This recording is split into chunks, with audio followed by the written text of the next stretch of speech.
স্মৃতির সরণি বেয়ে উঠে আসা সোনালি দিনগুলোর আবছায়া অন্বেষণের আকুলতায় এক ঝাঁক খবরের কাগজের বিক্রি হয়ে যাওয়া পুরনো পাতা চোখের সামনে সারি দিয়ে ভেসে উঠছে। মনে পড়ে যাচ্ছে সেই সব দিনগুলোর কথা। সালটা ছিল 2004 সেপ্টেম্বর মাস। হঠাৎ একদিন দুপুরের দিবানিদ্রার ঘোর কাটিয়ে মনের মধ্যে এক পাগলামি মাথা চাড়া দিয়ে উঠল।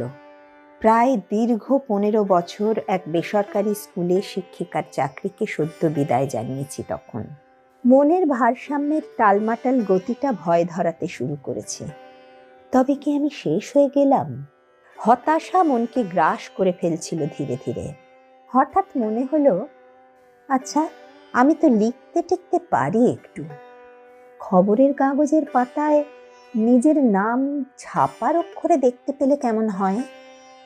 আসলে এর বহু আগে থেকেই লেখালেখির সঙ্গে সখ্যতা গড়ে উঠেছিল আমার শ্রদ্ধেয় সঙ্গীত গুরু পণ্ডিত জয়ন্ত চট্টোপাধ্যায়ের উৎসাহে। তাঁর ছত্রছায়ায় সাংগীতিক শিক্ষার সঙ্গে সঙ্গে জীবন দর্শন ও জীবন বোধকেও কিছুটা নিজের মতো করে তৈরি করতে চেষ্টা করছিলাম। তার গবেষণার অঙ্গ হিসাবে তিনি যেদিন ভারতীয় শাস্ত্রীয় সঙ্গীতের দিকপাল 4 জন শিল্পীর জীবন নিয়ে কাজ করতে গিয়ে পণ্ডিত চিন্ময় লাহিড়ীর জীবনী লিখতে আমাকে উৎসাহ দিলেন, তখন থেকেই একটু একটু করে লেখার প্রতি আগ্রহ জন্মেছিল আমার।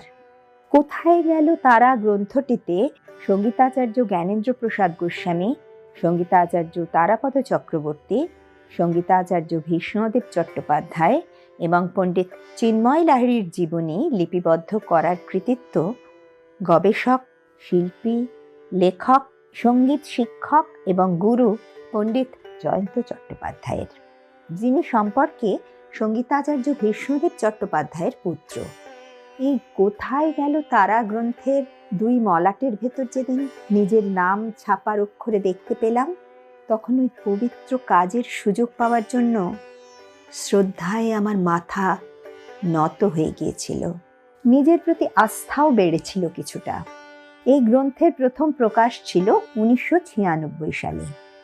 সেই গবেষণামূলক কাজের সঙ্গে কিছুটা যুক্ত হওয়ার সুবাদে 1997 সালের 5ই জুলাই সংবাদ প্রতিদিন পত্রিকায় টুকরো স্মৃতি কলমে আমার প্রথম অনুলিখন বেরোলো।